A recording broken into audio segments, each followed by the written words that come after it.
Professor Jeung from Asian American Studies. I'd also like to acknowledge that we're on Ohlone land and to acknowledge the Ohlone who are still here and around. I'd also like to thank the strikers who are here and present, and thank you for your leadership and for creating this space for us.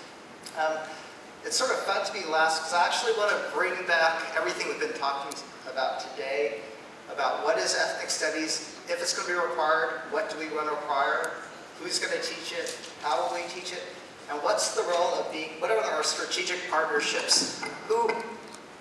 How can we be a community engaged ethnic studies program if CSU Chico is teaching it? What communities are out? I have no idea what's out in Chico, right? How will they connect with the Chico community? Like, are there any Asians there? I have no idea, so why should we require it?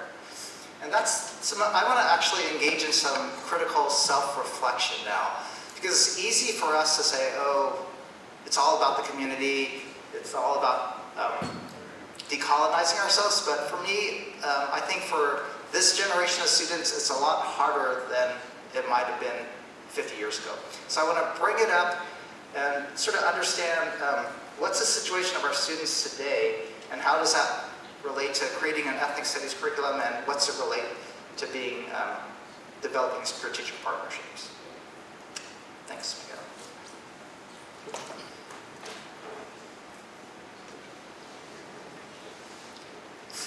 So I was going to talk a lot about, like Theresa did, about the programs we do in Asian American Studies, but I think this is actually more fun to actually, since we're together and since it's critical for us to come up with how are we going to respond to the resolution, is to think about, well, what is ethnic studies and what's its purpose? And so I'm going to refer back to Theresa's talk this afternoon, and she was giving us some definitions of what ethnic studies is. And I'm going to try to problematize it just to raise questions and give us a little debate here. From Professor Tintiamco Cabales, for the high schoolers, she argues ethnic studies addresses who am I, which is a question of identity, and what's our voice. And that's really relevant for high schoolers. They're relevant for people who've been colonized and have never seen people of their color with voices. They talk about what's my story, and a lot of people obviously apparently don't know their story, and so in ethnic studies we teach the history of our people, the humanities of our people, the humanists, our voice, our expression, our arts.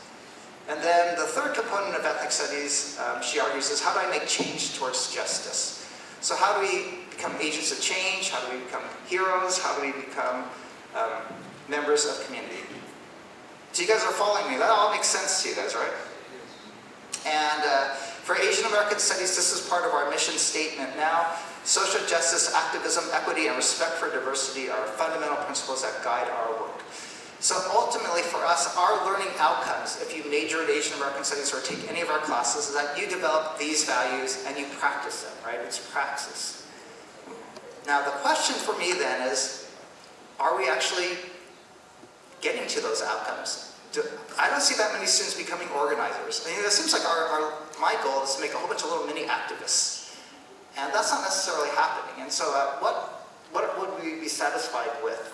And so the programs that are developing here are people who are developing cultural relevancy or going back to the community. That's the ideal, right? Project Rebound, that's our ideal, that's our end goal. But for most of our students, they're just taking one class, and what are they getting out of it? And that's the question. And so if we require just one class, how much can they get out of one class? Right, so let me problematize it a little bit more, and then I'll try to talk about it. Especially given today's digital students. So 50 years ago at San Francisco State, at least among the Asian Americans, they had this notion of community and identity and came from really similar backgrounds, right? They grew up pre-65, before the Immigration Act, and they lived in segregated communities, in isolated little communities. But for today's students, you know, they grew up after 9/11. They have no experience of 9/11, right? And they grow up with smartphones. And that totally radicalized, revolutionized how we relate to ourselves, how we see ourselves. And so for them, the sense of identity, I think, It's all about how are we represented? How am I represented on my phone? And you guys, the students here could actually speak back to me later on. I'd really like to hear it. And especially now, they're taught, well, what's your brand, right? You're representing yourself on the phone, and so that's what identity means for students today. What's my brand? How am I representing myself, right? So the whole notion of identity might be different from in the past, where they're seen as, stereotypes, and now since, well, I could create my identity, I could create my band by how I portray myself. Community is really different. So in the 50s, people came out of these communities that were face-to-face with community institutions like churches and leagues, and they had a lot of connection, and they wanted to go back to geographical neighborhoods, right? And so going back to community meant going back to your neighborhood where you grew up. Today, I see my kid and teens, they don't have a geographic community. They don't even have a notion of being a part of a group. Instead, they see themselves as individuals who are networked. And it's a really different starting point. Rather than being a member of a group first, having a collective group identity, a lot of the students I see, they just have individual identities, and then they connect to people, to whomever they could, like. Does that follow? So we don't have communities anymore. We have networks. And so so how do we create a sense of community? We say we want to empower them for change, and I don't know what it means to be empowered anymore. For this generation, they feel super connected to what's going on in the world because of their phones, they see everything happening. They see climate change happening at this very moment. But they don't have any self-determination. They don't have power over the decisions that affect them, because climate change is such an overwhelming existential crisis, right? That's why this generation has more anxiety and more depression than any previous. They know what's going on, they're connected to what's going on, but they don't feel empowered, they don't feel that they can have self-determination. So we bandy about these terms, but it's a lot harder for this generation to feel like they have any control over the decisions that affect their lives.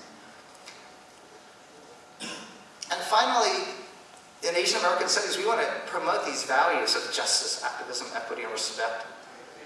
But that really requires a sense of empathy and compassion and solidarity with others. And with today's phone, digital world, they're so focused, or I don't want to say there, but I find myself so much more easily prioritizing myself. I'm thinking, well, what's my narrative? What's my brand? When you have a phone, you get addicted to it. How many likes am I getting, right? And you become very narcissistic. And so, I mean, if it's happened to me, and I adopted it really quickly, I don't know what it's like to grow up in that situation where it seems like, because of the digital age, because of the market system, we're all a bunch of individuals who are sort of narcissistically trying to be engaged with self-care, avoiding burnout, and thinking about who I am, right? So that's what we're up against now. So how do we empower? How do we make change agents? How do we build solidarity with this? And then, so we talk about developing community connection. In our program, we're having a lot more online classes, right? Because that actually spreads the good news of ethnic studies. But how do we do community work through an online platform? Right, that's part of the digital age. More and more of our students want the convenience. They want to take online classes. They want to have all the great stuff that we have in ethnic studies, but how do we make it participatory and engaged? So I'm just raising these questions. For me, these are the questions. I'll wrap it up now. Ken said the struggle's not over, that the struggle's not over until we're all free. And that's true. Because African Americans, from African Americans, we learn we need a theology of liberation, right? We need to be free. But there are other things that the struggle deals with. And so from Latinos, we say there's a theology of borderlands. So from African Americans, we gain a theology of liberation. From Latinos, we gain a theology of borderlands, that the borders cross them. For Asian Americans, we're developing a theology of exile, that as displaced people who are always perpetual foreigners, the struggle's not over until we're home. And so it's a different notion of what the struggle is about, what it looks like, and what we're struggling over. So for me, as we think about ethnic studies and who we partner with, how do we inculcate values that are countercultural, counter-hegemonic to this digital age? How do we develop empathy? And for me, what's really key is solidarity. I don't know if kids in the suburbs can connect and see that their fate is inextricably connected to people in San Quentin, or people at the border, or people in Palestine. But that's what I want them to develop, a sense of solidarity that my fate is linked up, and I can't sleep until those people are free and home. And finally, what does empowerment look like? So these are the key questions for me for what, is this what ethnic studies is about? If so, how do we require it? How do we teach it? What's our pedagogy to do it? Okay, thanks.